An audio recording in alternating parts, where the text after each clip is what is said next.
Olá, eu sou o Ricardo Ribeiro e estou desta vez no É o Carvalho, senhores ouvintes. Take 1. A gravar! É o Carvalho, senhores ouvintes. Olá a todos, bem-vindos para o quinto É o Carvalho, senhores ouvintes. E hoje aquilo que vos posso prometer é que será um programa no mínimo miserável, fraco. E porquê? Porque será talvez dos mais difíceis de fazer É o Carvalho, senhores ouvintes. Primeiro, porque é meu amigo. Segundo, porque tenho um carinho por ele enorme. E principalmente porque sou um franco admirador deste senhor. É verdade. Comunicador nato, bem melhor do que eu. É ele responsável por eu durante alguns anos ser a voz do Tony Carreira e ainda hoje andar a vender bacalhau na altura do Natal. É um grande amigo, chama-se Ricardo Ribeiro. Estou de boca aberta, tenho 47 anos, ou melhor, vai fazer 47 anos. José Ricardo Ribeiro Costa. Olá, bem-vindo, Ricardo Ribeiro. Olá, Nuno Barbosa. Primeira pergunta, e confesso que estou nervoso. Como é que se mantém essa elegância durante este tempo todo? Essa elegância, eu estava a falar dos meus quilos a mais, não é? Quando aqui cheguei. Não se mantém. Eu acho que é pelas amizades que nós vamos cultivando. E eu queria aqui só fazer uma retificação. Tu és muito boa pessoa, mas és um exagerado. Eu não sou isso tudo. Sou um tipo bem normal e tu já me conheces há muitos anos. Aliás, conhecemos-nos mutuamente e acho que a admiração é mútua. A amizade que vamos cultivando ao longo dos anos foi fortalecida pelas muitas passagens que tivemos em conjunto, em várias rádios, em vários cenários e, portanto, perdoando-te o exagero desta nota introdutória, eu tenho, julgo que, cultivado boas amizades, bons amores, vida fora e, portanto, talvez seja fruto disso. Tu és, francamente, dos gajos mais fixos que eu conheço. Porque o Ricardo é mesmo assim. Ele não tem qualquer tipo de problema. Não é daqueles sujeitos que possam ter qualquer tipo de inveja, nem coisa que se pareça. E aquilo que eu disse é rigorosamente verdade. Pelo menos 2 dos trabalhos que eu faço, um deixei de fazer, mas outro ainda hoje faço, foi o Ricardo que disse, não, apostem no miúdo, na altura miúdo, porque ele é muito fixe. Pai de 4 filhos. É verdade. E quase 50 anos, mano. Como é que isto passou tão depressa? Sabes que ainda hoje eu me lembro que a primeira vez que entrei num estúdio de rádio foi na Cidade Hoje. Ainda estou à espera que alguém me telefone, porque ficaram de me ligar nesse dia. E estavas tu a fazer discos pedidos. E eu já, na altura, recordo que olhei para ti com um ar de... Quem é este gajo, pá? Assim eu não consigo falar. Estás a pôr-me não, num mas é verdade, patamar de é verdade. É rigoroso e é sentido aquilo que eu estou aqui a dizer. Passou isto muito depressa, não tens essa sensação? Passa. Eu creio que anteontem, estava a falar com umas amigas que vieram do Brasil e estávamos a trocar algumas experiências que elas gostam de fazer aqui em Portugal e eu lá no Brasil. Eu estava-lhes a dizer precisamente, eu ainda ontem tinha 20 anos. E quando ouvia, às vezes, a minha mãe, o meu pai, os meus avós dizerem, pá, isto passa muito rápido, a mim soava-me a conversa de velhos, não é? De crescidos. E, portanto, apesar disso, eu, tendo 46 anos, vou fazer 47 no cartão de cidadão, eu continuo a ter 20 anos. Portanto, eu acho que um dos segredos para nós envelhecermos de bem com a vida é continuarmos a ser miúdos. A outra parte do segredo será não termos inveja e partilhar o conhecimento. A partilha do conhecimento faz com que todos nós sejamos melhores pessoas, tenhamos melhores empresas e possamos habitar num lugar melhor. Já lá vamos aos livros, até porque eu descobri que o teu livro mais recente é mais barato na UC do que o primeiro. E eu olho para aquilo e fico um bocado de boca aberta, porque acho que poesia é muito mais difícil de escrever do que propriamente um romance, não é? Portanto, digo eu. Mas pronto, enfim, é o que é. Já lá vamos. Para já... Deixa-me só fazer aqui uma correção. O meu segundo livro ainda não saiu. Vai sair. Ainda não saiu? Ainda não saiu. Ok. Ainda não saiu. Ainda bem. Portanto, eu não sei se vai ficar mais barato que o primeiro. Eu julgo que não. Eu julgo que andará por volta do mesmo preço, mas ainda vai sair. Aliás, eu creio que, se me deres a oportunidade de aqui conversarmos, farei uma estreia nacional. Isso ainda não. É espetáculo. Não é o Carvalho, senhores ouvintes. Pois é. É que para além de que uma estrela de televisão, que é o que temos hoje aqui, é um repórter da Sport TV, um jornalista da Sport TV, tem a primeira figura pública aqui no Carvalho, é simultaneamente escritor também. E falaste aí de uma coisa interessante. Tu passaste pela Cidade Hoje Rádio, pela Vila Nova e pela Digital, que são a mesma casa, passaste pela Rádio Fundação, passaste pela Cávado e também pela Rádio Barcelos. Chateaste-te com a rádio? Não. Antes, pelo contrário. A rádio é como o primeiro amor. Recordar o primeiro amor, e eu até falo de um primeiro amor no meu próximo romance. Falar do primeiro amor é falar sempre com nostalgia de uma coisa pura, de uma coisa que fica para a vida toda. Ninguém esquece o primeiro amor, ninguém esquece o primeiro beijo. E eu não esqueço esse primeiro amor, ligado de facto à comunicação social, que foi a rádio, onde eu dei os meus primeiros passos. É impossível. Eu não me chateei com a rádio. Apenas a vida me foi oferecendo outros caminhos, outras possibilidades. Eu fui abrindo várias portas. Neste momento estou na televisão, mas não quer dizer que não possa voltar à rádio, ou que não possa até fazer as duas coisas. O meu recente projeto para a rádio foi até uma narração desportiva que eu fiz, a convite do Arcindo Guimarães, para a Fama Rádio. E portanto, eu sempre que sou desafiado e tenho tempo, nunca deixo de voltar à rádio. Mas não te zangaste com ela? Não me zanguei. Antes pelo contrário. Muito pelo contrário. Estamos de boas relações. Tu chegaste, aliás, o teu arranque é como colaborador do jornal de Famalicão. Sim. Ou seja, já daí se notava essa tua aptidão para a escrita, porque tu escreves realmente muito bem.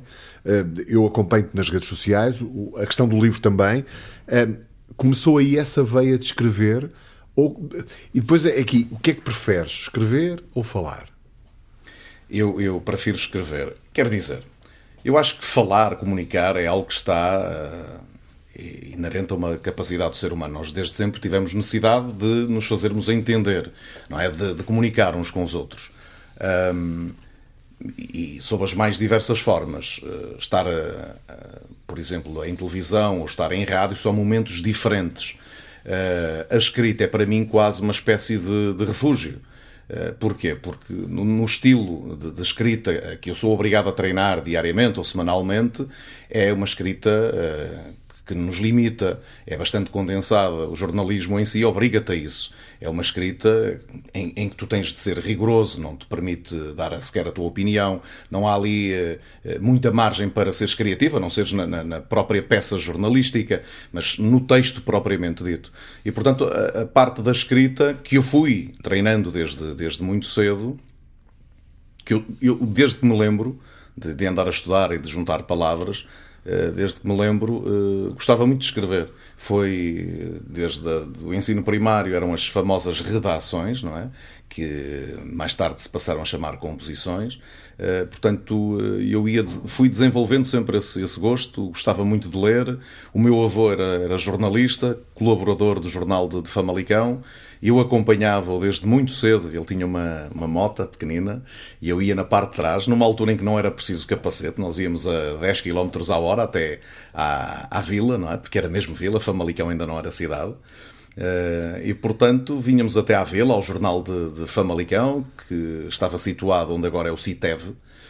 Eu vinha na mota do meu avô e aquele era um mundo. A partir do momento que eu entrava na própria oficina, porque no jornal de Famalicão imprimia-se o jornal, não sei se eles ainda utilizam essa mesma técnica que antigamente, aquele mundo fascinava. Desde portanto, a construção, a realização do texto do meu avô, eu via-o sentado numa máquina de escrever lá na sala dele, e eu lembro-me desde cedo de eu querer imitar. Eu disse, um dia quero ser alguém importante como o meu avô. Para mim o meu avô era o homem mais importante, ainda hoje é, o homem mais importante da minha vida. No mesmo patamar coloco o meu pai, coloco os meus filhos, naturalmente, e o meu grande amor, que é Fátima. Mas, de facto, nesses tempos, eu tinha essa paixão que eu não sabia que estava a começar ali uma relação de amor duradouro com a escrita, manteve-se até os dias de hoje. Eu tenho várias memórias tuas, porque tu foste um dos meus professores de rádio, a par do Abílio Moreira, tanta galheta levei deste senhor e do Sr. Abílio, muita mesmo. Hoje em dia é bullying, na altura era aprendizagem. E eu recordo-me que uma das memórias que eu tenho tuas é precisamente a tua caligrafia. Hoje em dia, como é que escreves? Vais ao computador ou continuas a escrever? Eu vejo-te de vez em quando nos campos de futebol, onde nos encontramos de vez em quando, tenho esse prazer de te reencontrar, e vejo-te com muitos manuscritos. Como é que tu escreves? Vais pelo manuscrito ou vais pelo computador, pelas novas tecnologias? É assim, eu sempre que preparo um jogo e que eu estou a preparar para a Sport TV, eu preparo sempre com a minha mão. Gosto de escrever pela minha mão. Gosto até porque no momento em que eu estou a escrever, eu posso detalhar. Não é que em computador eu não o pudesse fazer, claro, mas gosto de sublinhar. Sinto-me melhor nesse ato de escrever pela minha própria mão as notas que eu acho necessárias tirar sobre determinado jogo. Quando estou a escrever um romance, eu normalmente escrevo sempre em computador. Tomo notas, é num pequeno caderninho que tenho, anda sempre comigo no meu carro, vai comigo para todo lado, e se uma determinada personagem me chamar a atenção, então eu tomo nota. Se uma determinada ideia me surgir, eu tomo nota. E depois sento-me ao computador e passo. Isso acontece espontaneamente. Este próximo livro, e podemos entrar precisamente por aí, acontece espontaneamente. Esse livro vem a partir dessas tuas experiências. Estás no carro, por exemplo, à porta de uma sala de imprensa que vais fazer um acompanhamento de uma reportagem, que é a tua vida, e vês uma personagem e escreves. É por aí, nesse bloco de notas, que parte esse teu livro, não é? Como é que isso acontece? Esse processo criativo. Eu vou-te falar daquilo que é a minha experiência. E a minha experiência é muito curta. Eu lancei um livro depois de realizar uma viagem em 2014 ao Canadá, através de algumas conversas cruzadas. Vinha com aquela ideia na cabeça, não sabia quando é que ia editar, acabei por lançar o livro apenas em 2019. Ele foi escrito em diversos momentos da minha vida, e este já o escrevi num curto espaço de tempo. E parte sempre de uma ideia, não é? De uma história, de um tema que me anda ali a bailar na cabeça, e depois eu vou construindo as personagens. Nenhuma delas tem a ver com aquilo que eu faço, com a minha atividade profissional. As personagens, normalmente, eu parto de algo abstrato ou de algo muito real, depende. Quem escreve um género literário como um romance sabe perfeitamente da dificuldade que é construir um enredo, um lote de personagens. Eu normalmente coloco a personagem principal, imagina num post-it, tomo nota de algumas características daquela personagem para me ajudar. Depois, de personagem A, B, C, D, por aí fora, muita da inspiração que eu vou buscar é na vida real, não é? Mas depois parto de uma ideia concreta para algo abstrato. Depois, a partir do momento em que eu tenho uma ideia de história, não é? A determinada altura já são as personagens que parece que ganham vida própria e vão por determinado caminho. Embora seja sempre eu a conduzi-las a esse caminho. Mas às vezes eu parto com uma ideia que a personagem vai fazer isto ou aquilo, e depois, a meio do caminho, parece-me que a ideia que eu tive inicialmente já não é a melhor, e portanto parto para uma ideia completamente diferente. Para verem o quanto estava pouco preparado para este... Eu disse que isto não ia correr provavelmente muito bem. Corrijo-me se eu já me corrigiu uma vez. Portanto, corrijo-me se eu estou errado. Nasceste na Rua das Almas, em Santiago de Antas? Nasci no hospital. Sim, pronto. Mas a rua onde vive... Chemá, Centro Hospitalar do Médio Alto, de Famalicão. E o pior é que eu não posso contrapor, porque aqui neste caso há aqui um respeito grande. Mas sim, nasci em Famalicão, mas cresci lá, no bairro das Almas, que eu falo neste meu próximo livro, estás a ver? Vou buscar inspiração, e algumas personagens que lá estão, eu tenho a certeza que quem viveu ali, alguns dos meus amigos, o meu irmão, aqueles que me são mais próximos, vão conhecer alguns personagens, ok? Portanto, qualquer parecença com a realidade é mera coincidência? Alguma é. Por exemplo, eu falo de uma personagem muito querida para quem lá viveu. Eu dou-lhe outro nome, naturalmente, no livro, mas a base de inspiração foi essa pessoa. Era um analfabeto, tinha um coração gigante, uma pessoa que era muito engraçada, tinha um linguajar próprio, e portanto muitas das vezes a realidade dá-nos ali uma boa base para partirmos para uma história de ficção, não é? Claro que a personagem é totalmente ficcionada, mas o coração bom desse homem, não é? A própria graça natural que ele tinha está lá na personagem. Porquê que tu gostas tanto do Brasil? Olha, eu desde miúdo, desde que me lembro também, consumia, tal como todos os portugueses da minha geração, tu és ainda um rapaz novo, consumia muitas telenovelas, porque eram os únicos canais que nós tínhamos, era a RTP1 e a RTP2. E, portanto, na RTP1, à hora de jantar, via-se a novela. Era a telenovela que a Globo enviava aqui para Portugal. Portanto, nós consumíamos aquelas novelas à hora de jantar. E eu sempre me senti muito atraído pelas personagens, lá está, a escrita, mas transformada em novela, que é outra coisa, pelos contos das novelas e a escrita do Jorge Amado. Eu gostava muito de todo aquele enredo. Para nós não era quase como ir ao cinema, não havia essa possibilidade. E, portanto, eu desde de criança acho que tive uma ideia romântica de querer conhecer o Brasil. E um colega meu, que é o Paulo, que trabalha numa agência de viagens aqui em Famalicão, disse-me: olha, cuidado pelo sítio onde vais a primeira vez ao Brasil, porque é essa marca que te vai ficar. E eu sempre tive medo. Ou seja, tiveste receio de que o primeiro impacto não fosse positivo? Não fosse melhor. Ouvia gente a dizer que o Rio de Janeiro era maravilhoso e gente a dizer que detestou ir ao Rio de Janeiro, gente a dizer que adorou o Nordeste e gente a dizer que teve más experiências no Nordeste. Eu não sabia para onde é que havia de ir. Tive a felicidade, lá está, através da minha profissão. Uma vez entrevistei o jogador mais antigo, que ainda era vivo, do Futebol Clube de Famalicão, o Sr. Manita, que tinha feito parte da primeira equipa do Futebol Clube de Famalicão na então primeira divisão, que chegou a jogar com os 5 violinos de Sporting, vê lá, em 1946, 47. Por aí. E o filho dele, que é o meu amigo Joaquim Rui Maneta, viu a reportagem no Brasil e ficou super emocionado. Pediu a alguns familiares e gente conhecida que tinha aqui em Famalicão se conseguiam um contacto do repórter, e alguém lhe terá dito: olha, que ele é de Famalicão, e ele chegou rapidamente ao contacto comigo. Trocámos logo ali contactos, começámos a conversar, e ele começou a convidar-me primeiro para eu ir à casa dele. Eu as primeiras vezes naturalmente recusei, ainda com essa ideia, assim: eu não sei para onde é que vou, às tantas vou ficar com medo de conhecer o Brasil. Até que em 2018 a minha vida tinha mudado, eu tinha-me divorciado e estava a precisar de umas férias. E ele, nesse preciso momento, veio a Famalicão para me conhecer e disse: não, você tem que vir este ano ao Brasil. Você vai vir ao Brasil, eu vou levá-lo a conhecer o Rio de Janeiro, Paraty, vamos navegar pelas águas e pelas ilhas de Paraty. E aquilo pareceu-me suficientemente convincente e seguro. E pronto, foi ali. Nasceu uma grande amizade, hoje somos grandes amigos. Não há quase um ano que eu não passo sem lá ir.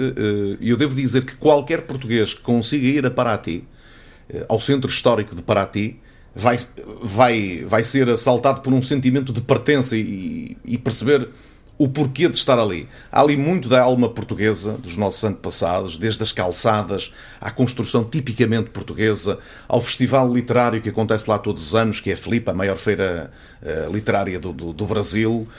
Depois a beleza natural de Paraty, que é uma baía constituída por mais de 2 ou 3 centenas de ilhas, uma coisa absolutamente deliciosa.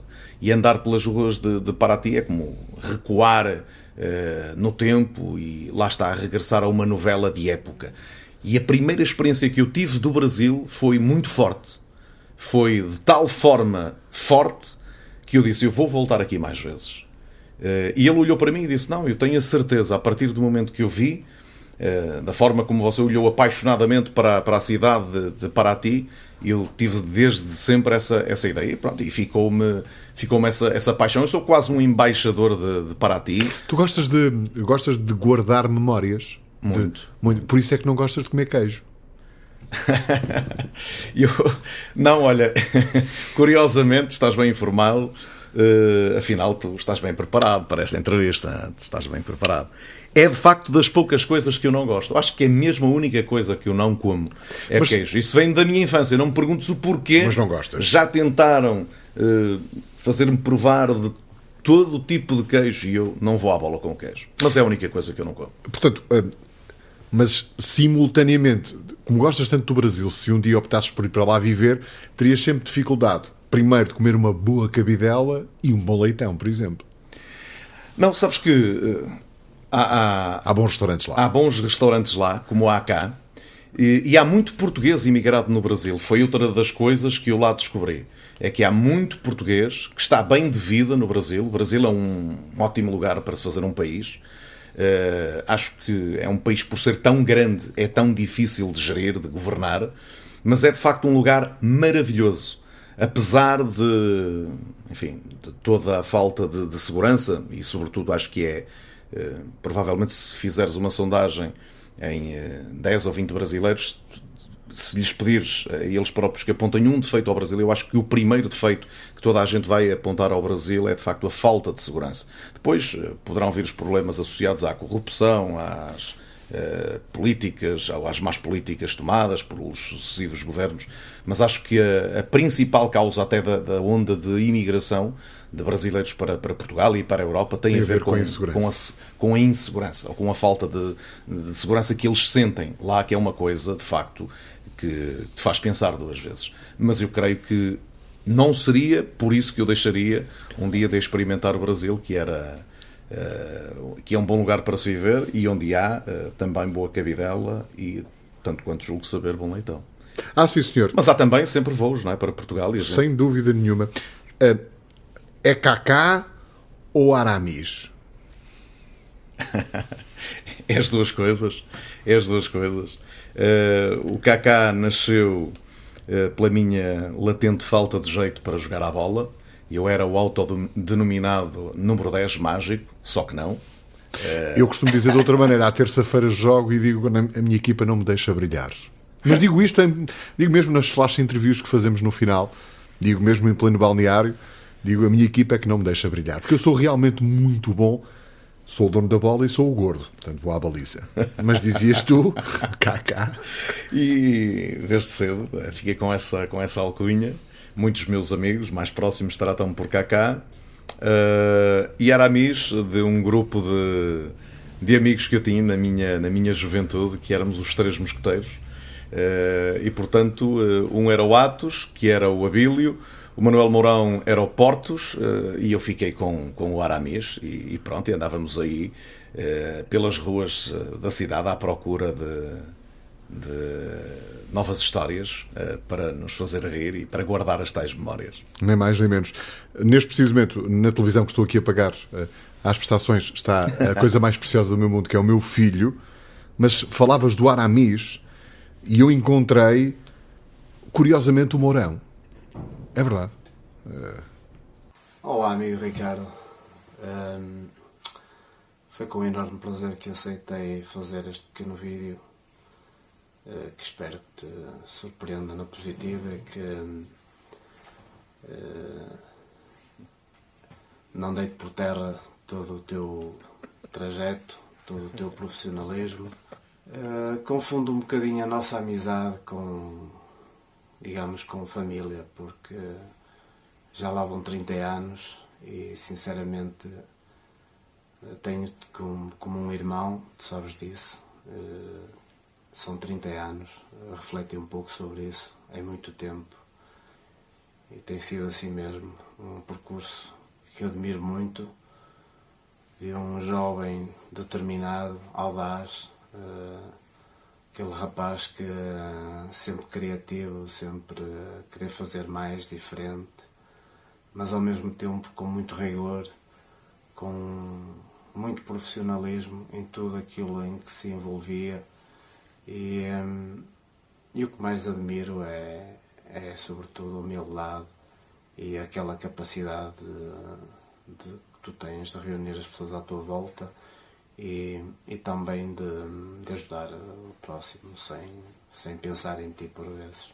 Eu lembro-me perfeitamente de acompanhar o teu início na Rádio Cidade 2, terias tu 17 anos, pela mão do nosso amigo que já não está entre nós, Joaquim Teixeira, que eu sei que admiravas muito, que era uma pessoa também muito, digamos que na rádio era uma pessoa muito, muito profissional, muito vaidosa no seu trabalho, e eu sei que tu admiravas, e penso que foi por aí que começaste. Recorda-me um dia tu fazias um programa, penso que fazias um programa ao fim de semana, e depois do teu programa, ou estarias a trabalhar para o dia a seguir, algo assim do género, e eu recordo-me que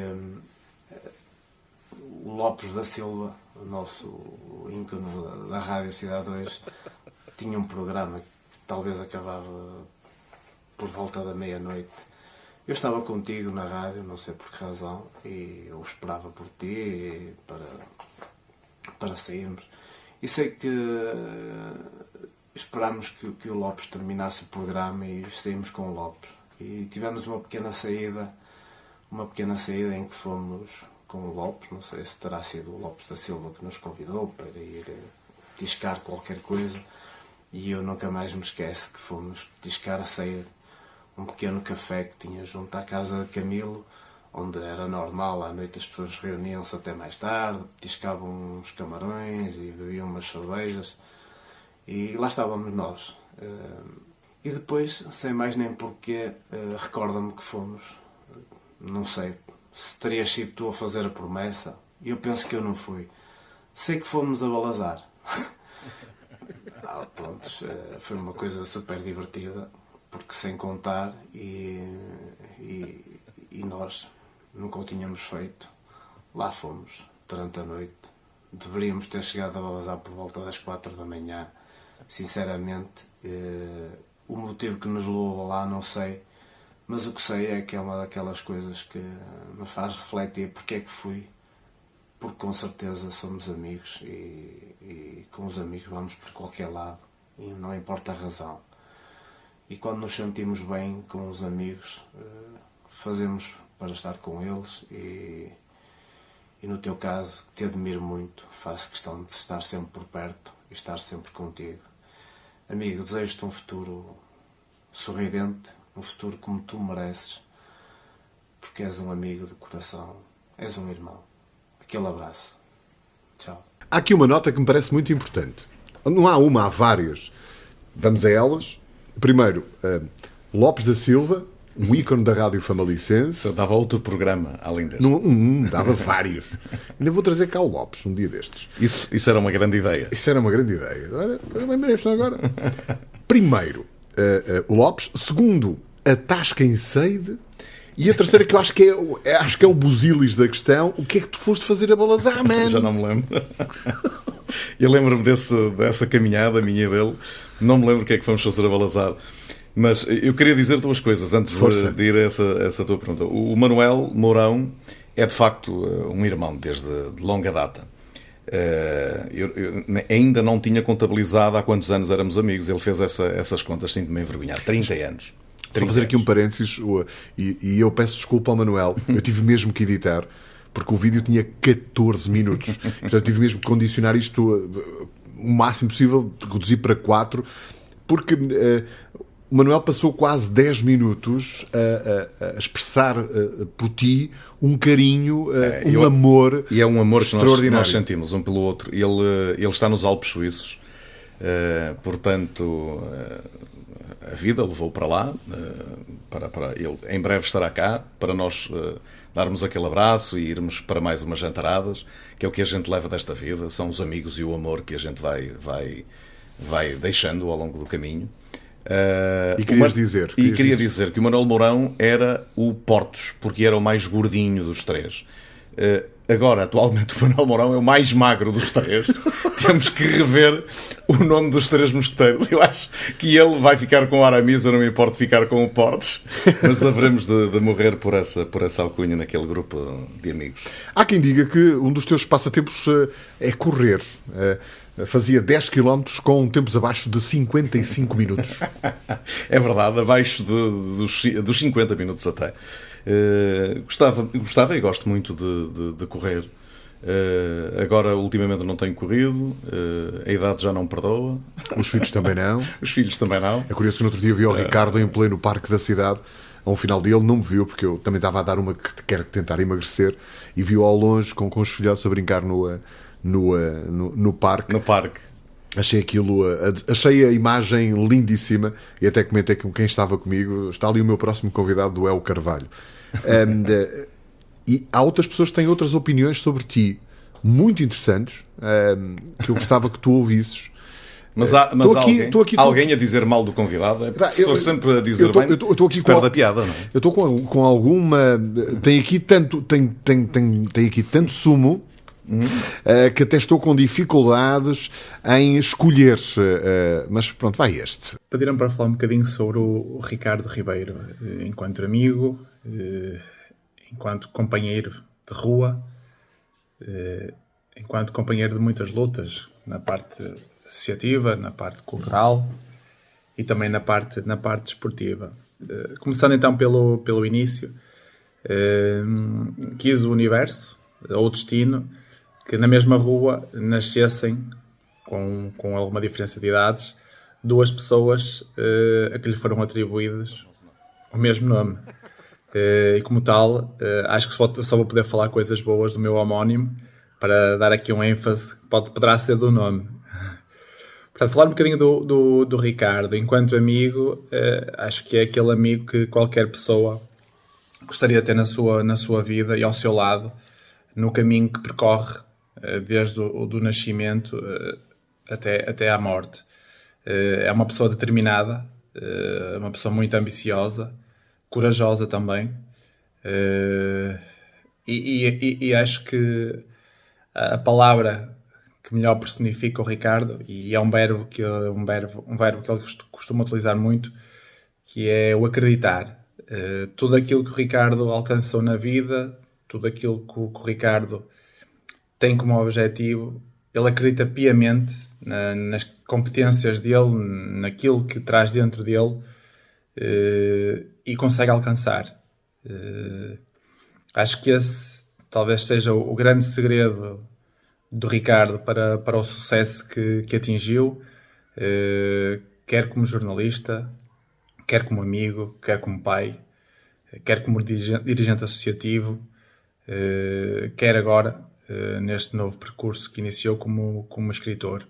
Tivemos experiências muito, muito próprias, que quase todos os jovens que viveram naquela rua vivenciaram e partilharam, e por isso nós brincamos muitas vezes que costumamos dizer que podemos sair do bairro, mas o bairro nunca vai sair de nós. Existe ali um grupo que ficou e que ficará para sempre devido às vivências que passamos, aos valores que nos foram transmitidos pelas pessoas mais velhas. Isto é uma verdade que eu terei aqui que dizer. O Ricardo gostaria certamente de ter sido jogador. Infelizmente, apesar de ter um gingar simpático, os dois pés esquerdos nunca o favoreceram, e se calhar por isso é que ele também tentou aos poucos autodenominar-se como Kaká, junto do nosso grupo, quando nos encontrávamos para fazer os nossos jogos de futebol ou de futsal, como queiramos chamar. Isto, uma visão minha, e aqui a brincar um bocadinho com ele, converteu tudo aquilo em que ele poderia ser menos bom, transformou nessa área em algo que ele foi magnífico. No campo de futsal, efetivamente, não abundava muita qualidade como jogador, mas como dirigente, os resultados estão à vista. O percurso que a equipa fez com ele enquanto presidente, e não só enquanto presidente, enquanto amigo, enquanto pessoa de balneário, levou-nos a todos, como referi, a acreditar sempre e a fazermos uma caminhada, julgo eu, única, desde irmos aos distritais até à primeira nacional de futsal.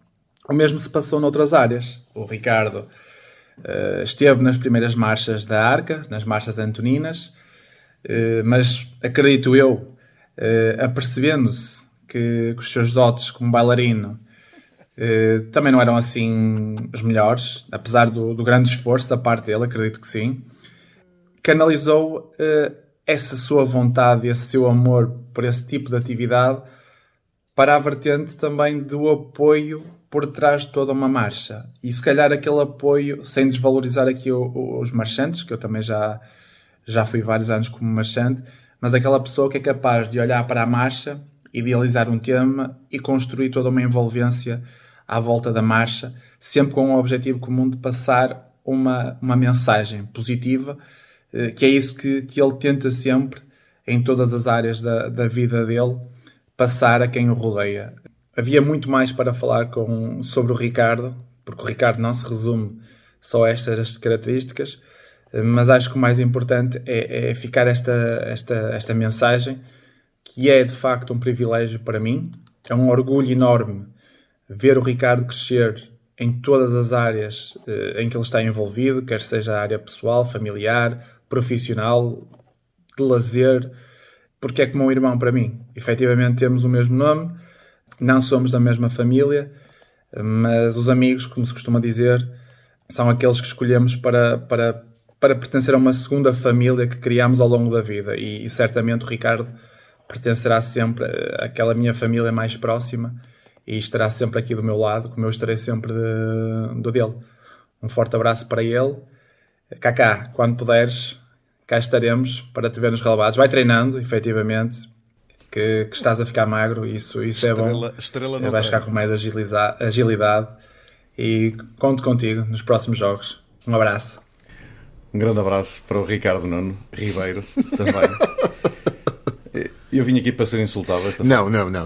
De todo, até porque eu peço imensa desculpa. Aliás, eu de vez em quando, em defesa da minha pessoa e das qualidades que eu tenho como jogador, muitas das vezes, enquanto os jogadores estão ali a aquecer, naquela zona às vezes sobra uma bolinha, ela vem ter com quem a trata bem, não é? Eu faço o domínio sempre da bola, toda a gente fica admiradíssima como é que eu não dei jogador. Ainda bem. Lutador, o Nuno falou aqui de uma particularidade interessantíssima que eu por acaso sempre admirei em ti, que foi o acreditar. Tu, quando acreditas, dá a sensação que tu mexes, o mundo parou, mas o Ricardo acredita que o pode pôr-se em andamento. Onde é que vais buscar essa força, essa determinação de lutar, como tu sempre... Eu lembro-me de te ver chegar à rádio digital com um Austin Metro branco. Sim. Todo gingão, rápido, a correr, e era preciso, e fazia o primeiro turno de manhã, ainda vinha à tarde. Recordo-me perfeitamente do alarido que o Ricardo fez, e aqui partilho esta história. Eu era bastante novo na altura, basta olhar para o ano que isto foi, e recordo-me perfeitamente do meu olhar de admiração para ti, quando tu noticiavas numa rádio local, na altura ainda julgo que Vila Nova ainda não era digital, quando o Sapinto, agora treinador do Moreirense, afiembrou no Artur Jorge, selecionador nacional na altura. Recordo perfeitamente tu, às 11 da manhã, dares aquilo como se fosse uma notícia, uma coisa, e lembro-me da admiração.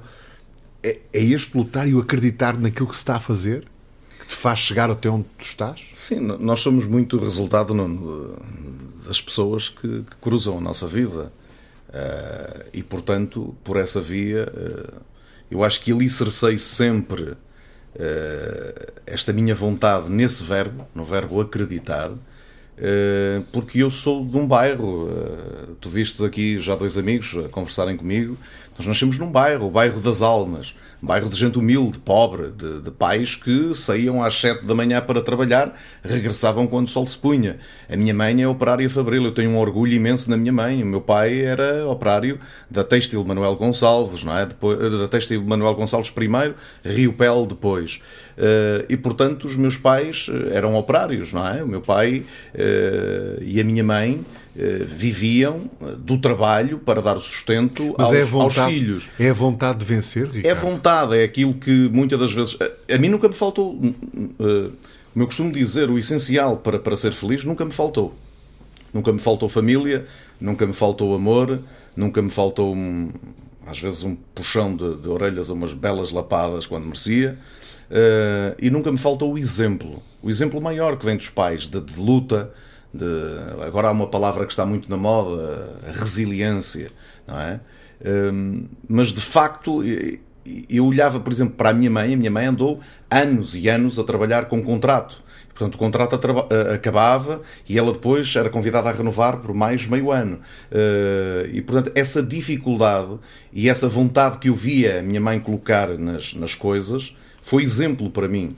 E, portanto, muitas das vezes as pessoas dizem há qualidades que porventura poderão nascer connosco, mas outras nós vamos aprimorando ao longo da vida. E, portanto, se algum mérito eu tenho, devo, em primeira instância, aos meus pais e aos meus avós, aos meus tios também, que muito me ajudaram nesta caminhada e que foram exemplo para mim. E, portanto, se eu, porventura, terei alguma destas características que eu acho que são exageradas e que se compreendem pela amizade que vem quase do berço desta gente que me conhece, porventura eu devo isso a quem me antecedeu. Muitas vezes tenho essa ideia que as pessoas olham para ti, este sujeito é um bocado arrogante, mas não tem a ver, é a tua forma de estar, o teu distanciamento que às vezes de forma inocente vais fazendo para ultrapassar determinadas questões. Mas tem aqui mais alguém, uma pessoa muito especial também, e aqui não houve quase edição nenhuma, até porque é um sujeito que já passou pela rádio, e portanto, se já passou pela rádio, nós os gajos da rádio temos esta capacidade extraordinária de fazer síntese. Portanto, vamos lá ver se funciona bem. Cá está não ele. posso deixar de passar em branco esta oportunidade. Pois. Mas eu vou para lá. Portanto, isto vai acontecer. Isto está a correr tão bem. Vai acontecer. A casa é nova, o equipamento é novo e, portanto, é o que é. Normalíssimo. Normalíssimo, aliás. Ora, cá está ele. Cá está ele. Vamos ouvi-lo. Olá, mano. Não posso deixar de passar em branco esta oportunidade de te dar um abraço, dizer o quanto orgulhoso estou do teu sucesso, daquilo que alcançaste e tenho a certeza daquilo que ainda mais vais fazer no futuro. Sem compromisso e sem consistência é impossível atingir aquilo que tu atingiste. No entanto, o dia de hoje, e como o desafio do Nuno, há aí histórias certamente deliciosas que podemos contar. Já passamos por tantas e tão boas, mas queria que recordasse algumas daquelas que passamos com o nosso saudoso e também amigo do Nuno, Martins Areses, como daquela vez que em 1999, 2000, íamos ao Mário Duarte em Aveiro fazer um relato e havia um convidado do Martins Areses dentro do jipe, julgou que ia morrer quando descia do Dragão para a ponte que atravessa o Rio Douro. Se bem que histórias com o Martins Areses era outro programa, no entanto fica aí a dica para algumas das mais hilariantes histórias. Um beijo enorme, sou teu fã. Sou teu fã. Estás a ver? Eu não sou o único. Até o teu próprio também sou fã dos meus amigos e acho que o sentimento é mútuo. É por isso que vale a pena também nós andarmos cá, não é? Cultivarmos estas amizades, claro. Cultivarmos esta gente que nos quer bem, ajudarmos-nos mutuamente, porque o ato de amor, como um ato de amizade, é dar e receber. Parabéns e, portanto, quero-lhe mandar um grande abraço através aqui do É o Carvalho, senhores ouvintes.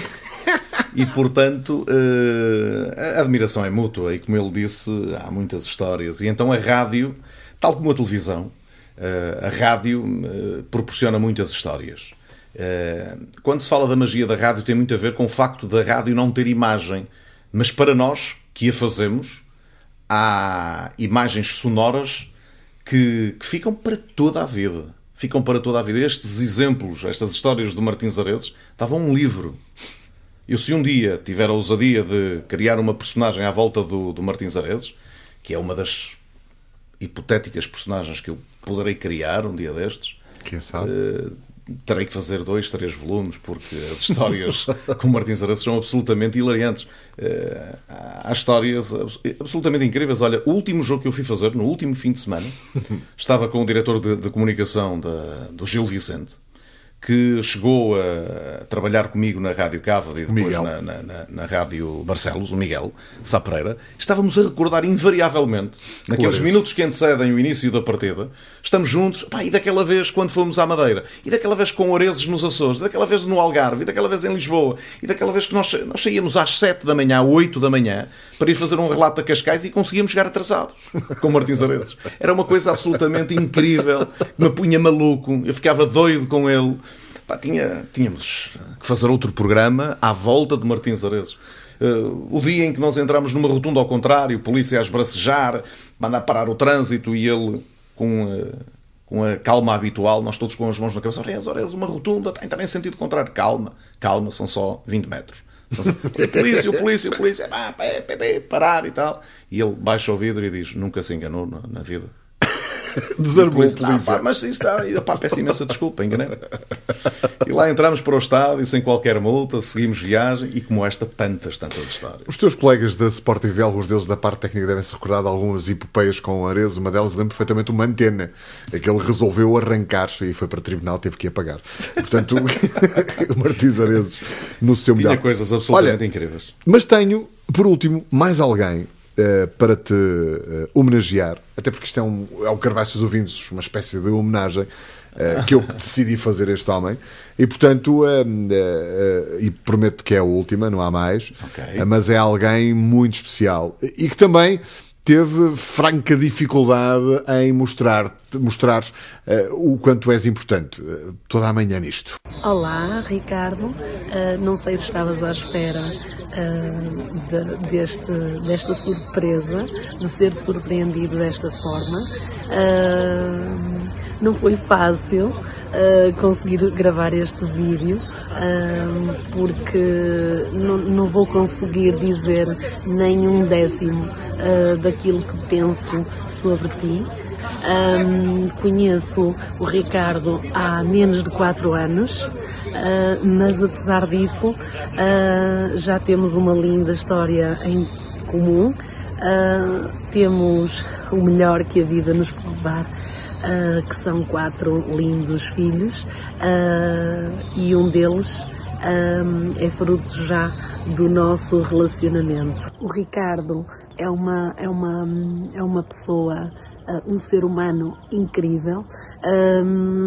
Pode não parecer, e se calhar ele acaba por criar alguns filtros fruto da profissão que tem, e que se calhar tem que, por ter que adquirir sempre uma forma tão neutra de estar, acaba por se calhar parecer aquilo que não é. Mas ele é de facto muito, para quem o conhece, muito amigo do seu amigo. É uma pessoa que não sabe dizer não. Em tudo aquilo que se mete é para vencer, ou pelo menos não faz para menos do que isso. Mas depois, e para terminar, é um pai, além de ser pica-miolos, é depois também, por outro lado, muito meigo, muito cuidadoso. É o pai que conta histórias antes de adormecer, é o pai que canta o Anjo da Guarda antes de adormecer aos seus filhos. É uma pessoa muito criativa, o Ricardo é super criativo. Quero apenas dizer-te, no meio disto tudo, que tenho muito orgulho em ti, em nós, na nossa história, na tua vida, em tudo aquilo que já construíste sozinho e comigo. Espero que continuemos juntos e de boa saúde pelo resto das nossas vidas. Adoro-te, amo-te. Tu já sabes que eu não gosto nada destas lamechices, e tu também não. Mas é isso, é só para dizer que és tudo para mim. És tudo para as tuas filhas, és tudo para o nosso menino, e somos uma família linda e maravilhosa. Um beijinho e não me mates, por favor. Portanto, nada de violência doméstica em casa. Vou tentar.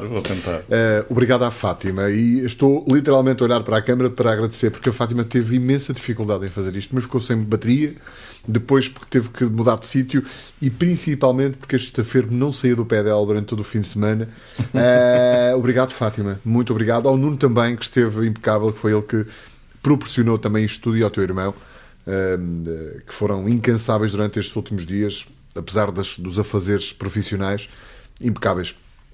E a tua esposa fala aqui de um pormenor que eu acho delicioso e que gostava de dedicar aqui quase esta ponta final, porque estes podcasts, dizem os entendidos, não dava tempo de mais 45 minutos, e portanto eu já sabia que ia ter muita dificuldade aqui em controlar o tempo contigo, porque a matéria era boa, o convidado é bom, a conversa é boa, e portanto ia ser muito complicado. Este amor que tu tens aos teus filhos, 4 filhos, maravilhoso. Eu acho que a família é a base de tudo, não é? E os nossos filhos são o nosso coração a bater noutro corpo, e não há volta a dar, não é? Tu és daquela opinião que eles são a melhor versão de nós? Uma versão melhorada nossa? São. Têm de ser, porque senão algo está errado, ou nós, no limite, estaremos errados. Nós, ao longo da vida, temos vários momentos em que caímos, em que nos tentamos levantar e em que fazemos disso também exemplo para os nossos filhos. Poupamos a tantas coisas, não é? Quando um pai está em dificuldade, nunca diz ao filho que está em dificuldade. Quando o pai está em sofrimento, tenta esconder isso do filho. E não é porque não saiba que o filho vai sofrer na frente também, porque a vida e amar implica sofrer muitas das vezes. E viver também. E, portanto, nesse capítulo eu acho que elas e ele têm tempo suficiente para perceberem o quão duro é este mundo. Tento-os preparar, sem os colocar numa bolha à parte daquilo que é a sociedade. Tento fazer o melhor que sei como pai. Se em algum momento os meus filhos da minha vida me continuarem a dizer como me dizem, sobretudo as mais velhas, porque o mais pequenino ainda está a dizer as primeiras palavras, mas as mais velhas, quando dizem és o melhor pai do mundo, eu ganho o dia, não é? E não há nada que se equipare a isto, a esta sensação de realização, de plenitude.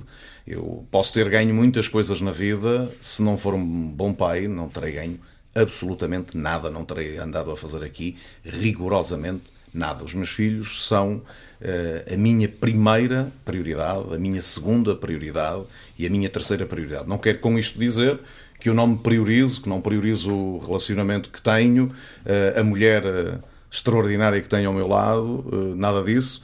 Quero dizer apenas que os nossos filhos são, de facto, um prolongamento da nossa história. Eu acho que, e gosto muito de pensar nesta ideia, nós atingimos a eternidade através dos nossos filhos, da nossa história que nós aqui deixamos. Não é? Eu tenho uma história de vida, nasci num determinado dia, hei de morrer num determinado dia, e neste intervalo de tempo, aquilo que eu for fazendo há de perpetuar-se no tempo, com maior ou menor intensidade. Os nossos filhos são parte da nossa história. Mas quem não tem filhos tem história e tem marca. E o amor que nós aqui deixamos às pessoas é também, porventura, um caminho para nos tornarmos eternos. E eu agrada-me esta ideia, não é? Eu não tenho pressa de partir, ninguém tem, não é? Mas um dia sabemos que é algo inevitável, a vida como a morte, é algo de inevitável, e portanto neste intervalo os nossos filhos, e no meu caso em particular, são a minha prioridade, são a minha absoluta necessidade de eu me completar enquanto homem e enquanto pai. Eu falo muito disto no meu próximo romance, que se chama curiosamente O Epitáfio das Borboletas, que será lançado em maio, se Deus quiser, à altura em que completarei 47 anos, em que em que lançarei o meu segundo livro, em que irei batizar o meu filho, e portanto talvez 2022 venha a ser de facto um ano luminoso, se a guerra acabar, não é? Se esta pandemia nos der finalmente algumas tréguas, portanto há de ser um bom mote para outras conversas, se calhar falarmos aqui de um epitáfio, não é?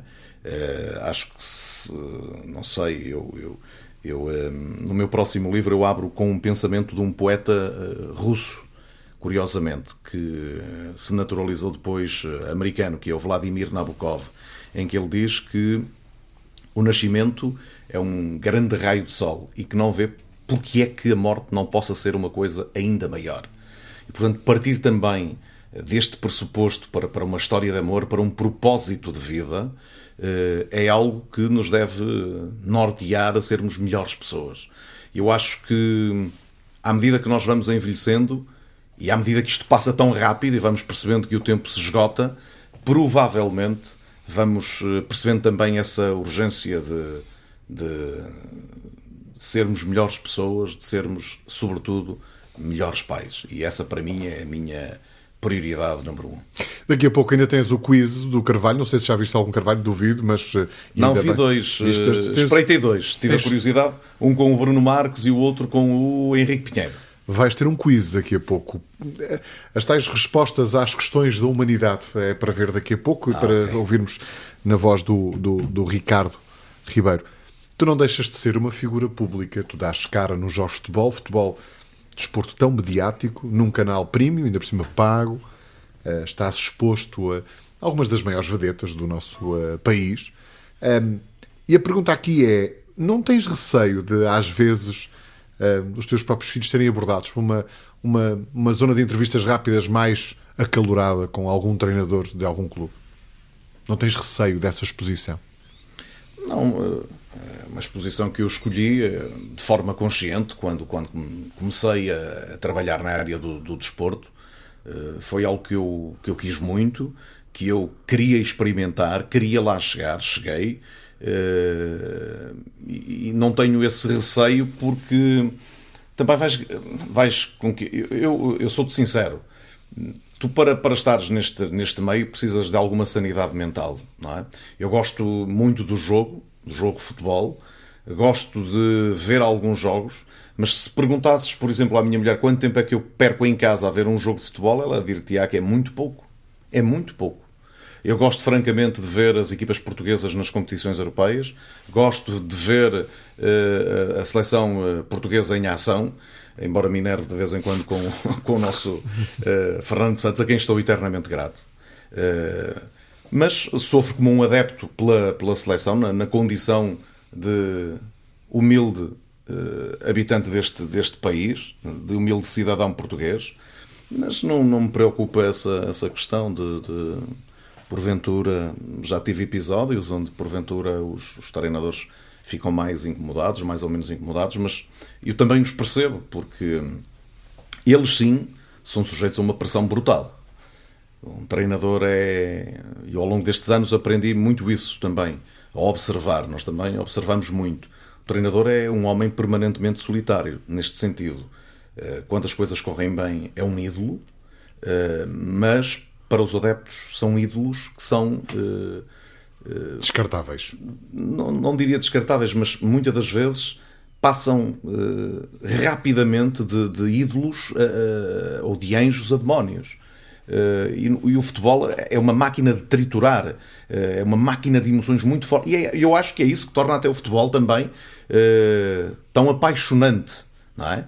Porque é que muitas das vezes se montam equipas com grandes treinadores, grandes jogadores, e elas não dão certo, e um tipo com metade do orçamento, muitas das vezes, ou um terço do orçamento, faz um campeonato acima das expectativas.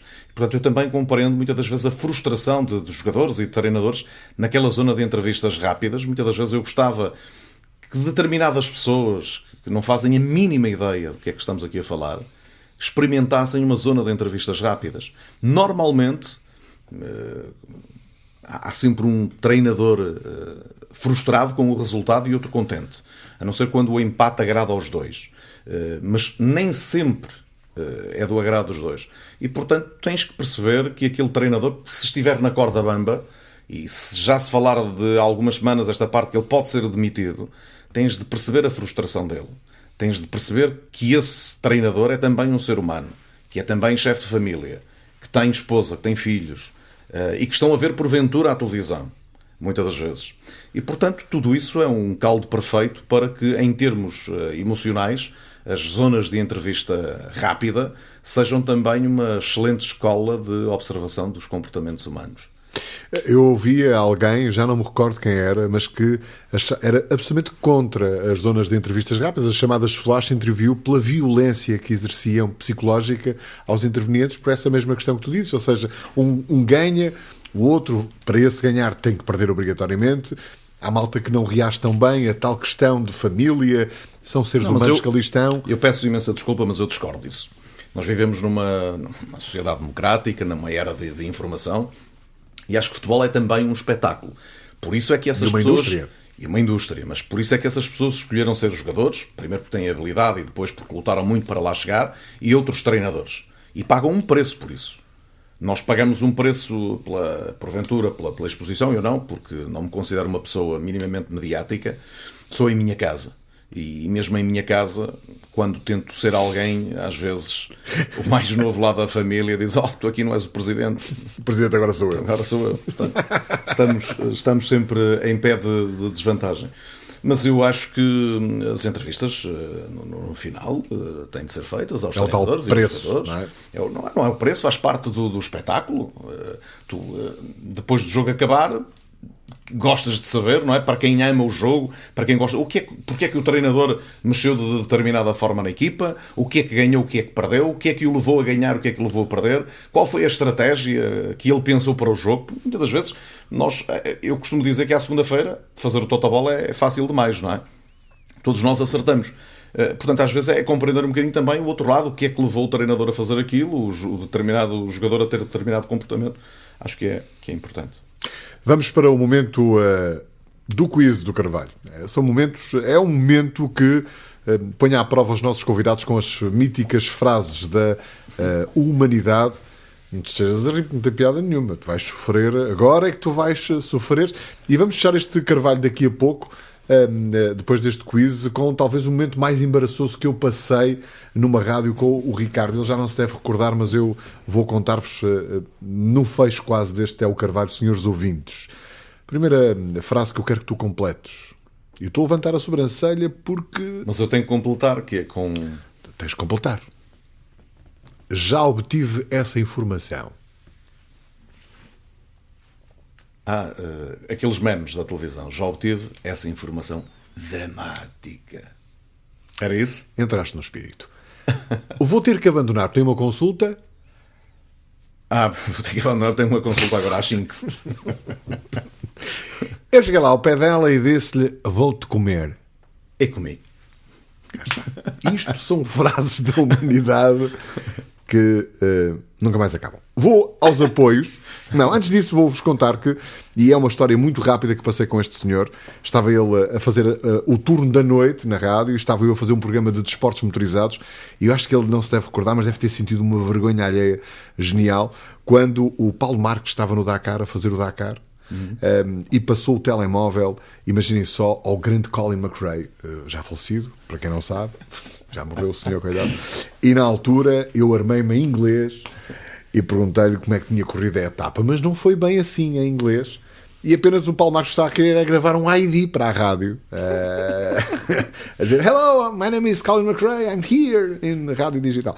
Pronto, e foi um momento, e tu estavas precisamente a chegar, e recordo-me da cara do Ricardo olhar para mim e a dizer: puto, porquê é que tu foste fazer isto? E pronto, já não te recordas disto, mas eu recordo-me perfeitamente como se fosse hoje. Apoios para este É o Carvalho, seus ouvintes, o da Sonosport Eventos e Comunicação, que é responsável por estes belos microfones que hoje estamos aqui a estrear. Belíssimos. Aliás, se ainda não viram o unboxing, esta câmara já se ligou outra vez, mas podes voltar a ligar. O unboxing que eu fiz destes microfones e de outros, também maravilhosos. A Door of Dreams, que é da minha senhoria. Gamei dinheiro à minha senhoria. Pois é. Que categoria. A Five Sense, que é do meu padrasto. É sempre a família. A CC Gás, não sei se conheces, do amigo Silva ali da BP. Se precisares de gás, digas, e ele aparece. O Classe Bar, ganda Petó. Petó. Classe Bar, tu escreveste num texto belíssimo quando aconteceu aquele terrível acidente ao Classe. A Bireda, que é aqui do meu vizinho. Portanto, isto fica tudo em casa. Eu ramo aqui sempre aqui toda a gente. Marcadamente, da sua doutora Paula. E também para a Enif. Ricardo, foi com um grande gosto que te recebi. O gosto foi todo meu. Acredito que tenha sido a pior entrevista da tua vida. Não foi. Mas porque na realidade o entrevistador também não é lá a grande pistola. São dois fraquinhos. Foi fraquinho. Juntou-se aqui uma equipa de pernetas, não é? Não foi fácil. Mas dizer-te que foi um grande gosto receber-te aqui na nossa casa. O gosto foi todo meu. E expressar aqui realmente a admiração que tenho por ti. É muito, sabes disso. E dizer-te que fico com um peito extraordinário quando te vejo na televisão. E normalmente digo, a plenos pulmões, é meu amigo. Mais nada. Espero que tenha corrido bem para ti. Correu muito bem. Gostaste? Acho que sim. Queres repetir? Gostei muito. Um dia destes voltamos a repetir. Olha. Fazemos aqui um especial com Lopinhos, outro com um especial com Arezes. Olha, esse com amigos, o Arezes era brutal. Podíamos fazer um especial Arezes. Vamos pensar nisso. As principais histórias do Arezes. E éramos capazes de ficar memes na internet, não sei porquê. Despedimos, a filmagem foi do Estafermo, que é o meu estagiário, o Diogo. Deixem, por favor, se quiserem um nome que gostavam de lhe dar, eu chamo-lhe Estafermo apenas. Portanto, já sugeri, por exemplo, Pantera Cor-de-Rosa. Também era um nome giro. Eu continuo a insistir nesta até ao dia que... A produção foi da Ângela Carvalhal, eu sou o Nuno Barbosa e até à próxima no El Carvalho. Senhores ouvintes. Acabamos o programa de hoje. Não foi lá grande coisa, mas o próximo é que vai ser mesmo bom. Ou se calhar não. Julgo até que as autoridades deviam fechar isto. Bem, até logo.